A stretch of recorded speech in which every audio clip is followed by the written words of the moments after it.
Yes, GS Paul again. I have a few requests to make. Number one, I'm going to talk to you about a very interesting subject, that is the ear. So I would like you to um, give this lesson thumbs up. I mean, you have liked it, and then you will kindly pass this information to your friends and to the group of your friends, because they should also get benefit of this information about the ear. And the other thing is that you should give that notification sign, so that you get a notification whenever I make the next video. I hope you have taken into consideration these points. Now, as I said, I'm going to talk to you about one of the very, very interesting parts of your body, that is the ear.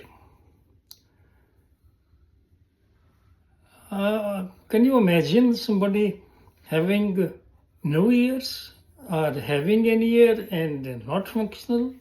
I mean, he cannot hear things. Oh my God, this is very difficult to imagine.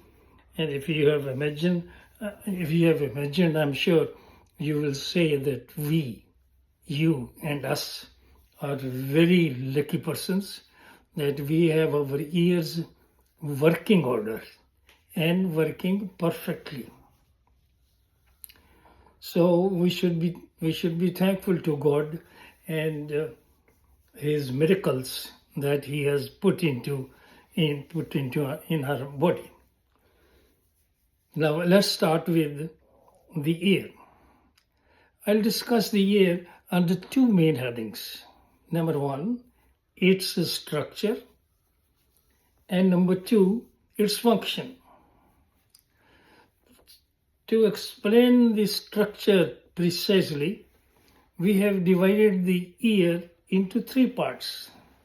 Number one is the outer ear, the middle ear, and the internal ear.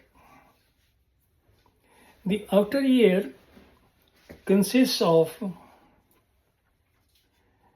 the pinna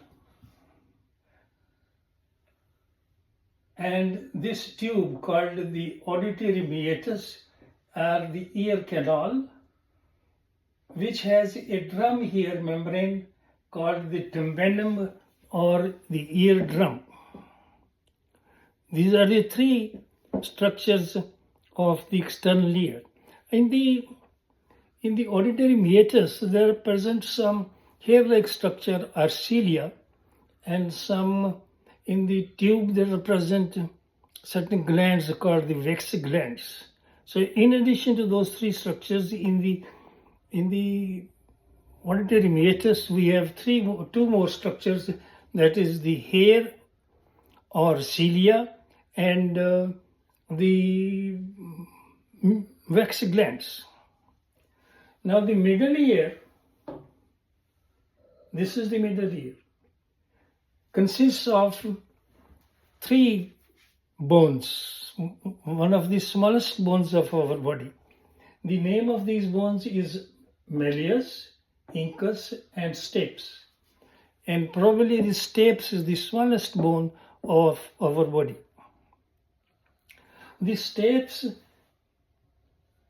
is then connected to the internal ear through a window here called the oval window, or window ovalis. That brings us to the internal ear. I beg your pardon. We have another structure present in the middle ear, that is the eustachian tube, which connects the middle ear with the pharynx. Now, the third portion of the ear is the internal ear. The internal ear is also called as the membranous labyrinth. Now,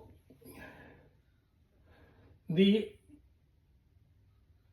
internal ear is connected to the middle ear through the window called the oval window or ovalis, window ovalis.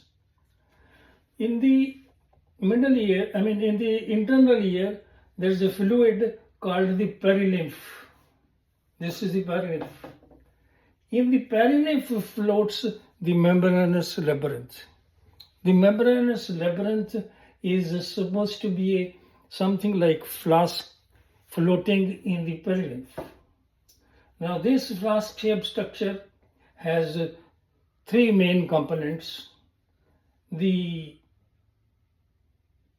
vestibule, and then the cochlea, and three semicircular canals. Now, all these three things are filled with a fluid called the endolymph. In the endolymph, there are structures,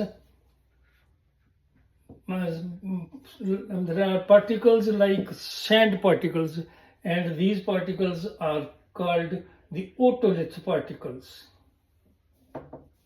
So, in the endolymph, there are otolith particles which are floating in that fluid. Now, the whole of the vestibule is connected to the brain through the auditory nerve. Here is the auditory nerve.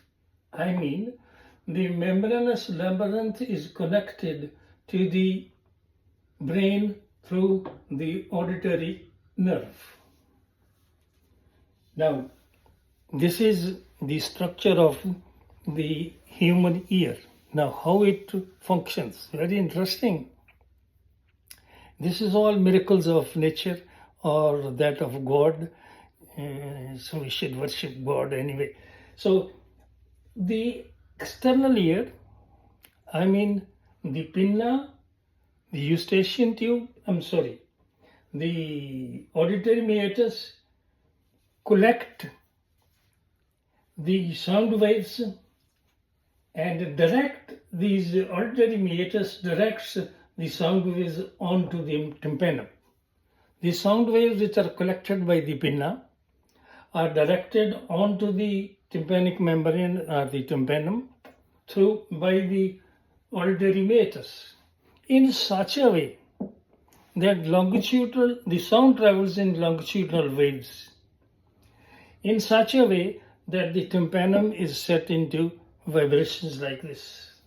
The tympanum is set into vibrations. These vibrations are then amplified by these three bones, malleus, incus, and stapes, in such a way that the sound waves which are amplified by these bones are then transmitted through the stapes to the perilymph, almost like the stapes moves the perilymph almost like an oar. Oar, you understand? Right. In such a way that the perilymph is set into vibrations. These vibrations are then perceived by the endolymph, which is present in the membranous labyrinth. When the waves are perceived by the endolymph, that makes the otolith particles oscillate in such a way that the otolith particles happen to touch the internal layer or the internal cells of the cochlea. The internal cells of the cochlea are sensitive to these waves. They perceive these waves and convert these sound waves into an electrical impulse. This electrical impulse is then transmitted from the cochlea onto the brain through the auditory nerve. The auditory nerve transmits the electrical impulse from the internal ear to the brain. It is the function of the brain to then translate the electrical impulse into the sound. That is how we hear what is being said or what is the sound being produced. So the sound transmitted, collected by pinna, directed by pinna of the auditory meatus onto the membrane. The membrane, these waves are perceived by the bones, which are actually ossicles, and are amplified.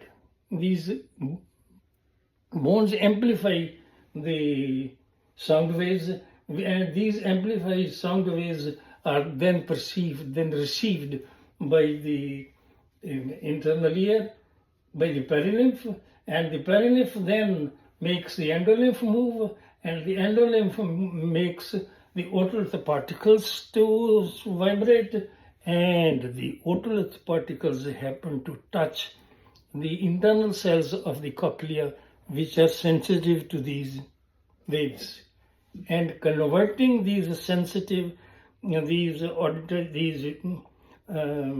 sound waves into electrical impulse. Thus, the electrical impulse from the internal ear is passed on to the brain through the auditory nerve. And it is the duty of the auditory cells present in the brain which translate these waves into the sound. And hence we hear what is being, the sound of what is being produced outside the atmosphere, outside the body. Now, that explains the function of the ear. So we have seen how beautifully or how strange it is that the sound that is being produced outside is then perceived by the brain. That is about the ear, and that is about what we have to listen, or what I have to tell to you about the ear. I request again that I'm sure you have liked this, the structure of the ear and its working. And if you liked it, you have, please give it a thumbs up. That means you have liked it. And then pass this information to your friends. They should also be benefited that how their ear works and how the sound produced is then transferred to the brain. And also pass it on to your group of friends that you have. Another thing that I would like to request you, that press the button of notification, so that when you make another video, you will get a notification that another video is being prepared by GS Paul, and you should be able to see it. Another interesting lesson. That is all for today.